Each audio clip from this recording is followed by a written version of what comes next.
రాహుల్ గాంధీ స్వయంగా వచ్చి 2 లక్షల ఉద్యోగాలు ఇస్తామని ప్రకటించారన్నారు కేటీఆర్. కానీ ఇప్పటివరకు కొత్త ఉద్యోగాలు ఇవ్వలేదన్నారు. 2 లక్షల ఉద్యోగాలు ఏమయ్యాయో చెప్పాలని డిమాండ్ చేశారు కేటీఆర్. రాహుల్ గాంధీకి దమ్ముంటే అశోక్ నగర్ వచ్చి సమాధానం ఇవ్వాలని సవాల్ విసిరారు బీఆర్ఎస్ నేత. రాహుల్ గాంధీ గారు స్వయంగా వచ్చి అశోక్ నగర్ లో ఛాయ్ తాగుకుంటూ ఫోటోలకు పోజులు ఇచ్చుకుంటూ మొదటి సంవత్సరంలోనే 2 లక్షల ఉద్యోగాలు ఇస్తా అని నరికిండు.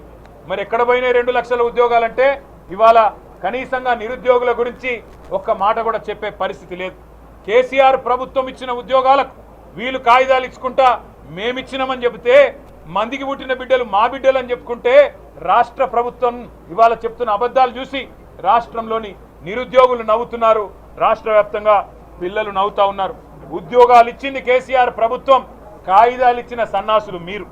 2 లక్షల ఉద్యోగాలు ఏదైతే రాహుల్ గాంధీ చెప్పిండో నేను డిమాండ్ చేస్తున్నా, దమ్ముంటే రా రాహుల్ గాంధీ అశోక్ నగర్కు రా.